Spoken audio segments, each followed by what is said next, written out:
दोस्तों आज के समय में चाइना की वो हालात हो चुकी है जो शायद ही ईस्टर्न एशिया के किसी और देश में हो रही हो। और ऐसा नहीं है कि यहाँ पर मैं हवे में बात कर रहा हूँ, ऐसी ऐसी प्रूफ आपके सामने रखूंगा जिसकी वजह से आपका दिमाग चकरा जाएगा।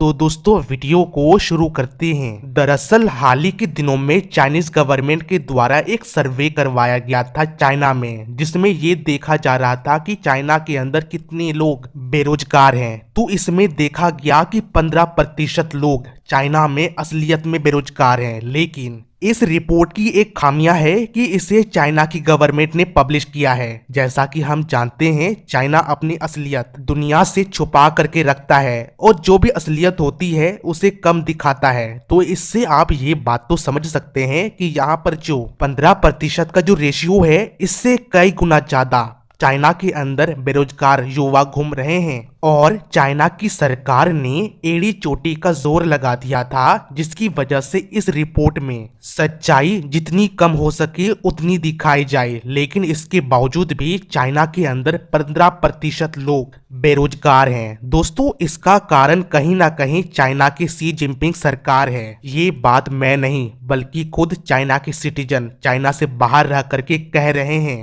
कि हमने गलत युग में पैदा ले लिया है। चाइना की सरकार आज के समय में वो कर रही है जो पाकिस्तान 1962 के बाद किया करता था। दोस्तों जैसा कि आप जानते हैं पाकिस्तान के सबसे पहले जनरल परवेज मुशर्रफ, इन्होंने 1958 में पाकिस्तान में सबसे पहला तख्ता पलट करवाया था, जिसकी वजह से इनकी जो नीतियां थी उसकी वजह से पाकिस्तान को काफी ज्यादा फायदा देखने को मिला। लेकिन इन्होंने सबसे बड़ी गलती कर दी थी कि 1965 में भारत के साथ युद्ध लड़ लिया। इसकी वजह से परवेज मुशर्रफ को अपना पद त्यागना पड़ा और जेल में जाना पड़ा। दोस्तों यही हालात आज के समय में चाइना का है। शी जिनपिंग भी आज के समय में अपने आप को सुप्रीम लीडर मान रहे हैं। इनको लगता है कि चाइना से बड़ा आज के समय में कोई भी देश नहीं है। इसीलिए तो चाइना ने अमेरिका से डायरेक्ट फाइट करने की कोशिश की थी। लेकिन चाइना एक बात भूल चुका था, चाइना अकेला है लेकिन अमेरिका के साथ पूरा यूरोप और ईस्ट एशिया के सभी देश अमेरिका के साथ हैं, जिसकी वजह से चाइना को मैसिव लॉस देखने को मिला।